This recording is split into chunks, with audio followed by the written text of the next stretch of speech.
Hello' sir, মই ভাবোঁ আপুনি আপোনাৰ ৰিটায়াৰমেণ্টৰ ধন এফডিত ইনভেষ্ট কৰা উচিত। মই জনাবলৈ পাই সুখী যে আমাৰ বেংকে আপোনালৈ 9% সুতৰ হাৰ আগবঢ়াইছে। হেল্ল', এই কথা সঁচানে? মই 9% সুতৰ হাৰ পাম নহয়, কাৰণ কোনো এটা বেংকেই 7.1%তকৈ বেছি সুত দিয়া নাই। য়েছ ছাৰ, ই হ'ল এটা স্পেচিয়েল স্কিম। ই লিমিটেড সময়ৰ বাবেহে থাকিব। ঠিক আছে, তেন্তে মই বেংকলৈ গৈ মোৰ ফিক্সড ডিপ'জিট একাউণ্ট খুলি আছোঁ। ছাৰ, আপুনি যিহেতু এজন জ্যেষ্ঠ নাগৰিক, সেয়ে আপোনাৰ বাবে আমাৰ ওচৰত আৰু এটা অফাৰ আছে। আমাৰ বেংকে এজন ৰিপ্ৰেজেণ্টেটিভ পঠিয়াব। নাই, মই কোনো অচিনাকি মানুহৰ হাতত পইচা দিব নিবিচাৰোঁ।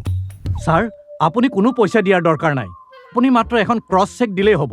মই নিশ্চিত কৰিম যাতে বেংকৰ পৰা নগদ ধন উলিওৱা নহয় আৰু পইচা কেৱল ফিক্সড ডিপ'জিট একাউণ্টতেহে জমা দিয়া হ'ব। আমাক এই দুইঠাইত আপোনাৰ ছিগনেচাৰ লাগে। বাকী ডিটেইলছ আমি পূৰাই দিম। মই ইয়ালৈ ৰাজু বৰাৰ তৰফৰ পৰা আহিছোঁ। মই ৰাজু বৰাৰ নামত ফিক্সড ডিপ'জিট একাউণ্ট খোলাৰ বাবে চেক জমা দিব বিচাৰোঁ। এইখন তেখেতৰ চেক। ছাৰ, এইখন হ'ল আপোনাৰ ফিক্সড ডিপ'জিটৰ ৰচিদ। হা?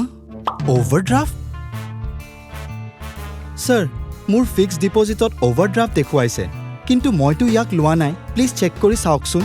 ছাৰ, এয়া চাওক, আমাৰ ওচৰত আপুনি চহী কৰি দিয়া এই অভাৰড্ৰাফ্ট ফৰ্মখন আছে। আপোনাৰ ওচৰত ফিক্সড ডিপ'জিটৰ যিখন ৰচিদ আছে সেইখন জালি হয়। আপোনাৰ ৰিপ্ৰেজেণ্টেটিভে অৰিজিনেল ৰচিদখন নিজৰ হাতত ৰাখি থ'লে আৰু এতিয়া এফডিৰ এগেইনষ্টে অভাৰড্ৰাফ্ট ল'বলৈ সেইখন ইউজ কৰিলে। সি ঠগবাজি কৰি নিজৰ একাউণ্টত পইচা জমা কৰি ল'লে। মোৰ কষ্টৰ উপাৰ্জন অথলে গ'ল। মই যদি অচিনাকি লোকৰ ওপৰত ভৰসা কৰাৰ আগতে অলপ সাৱধান হ'লোহেঁতেন। সতৰ্ক হৈ ৰ'ব।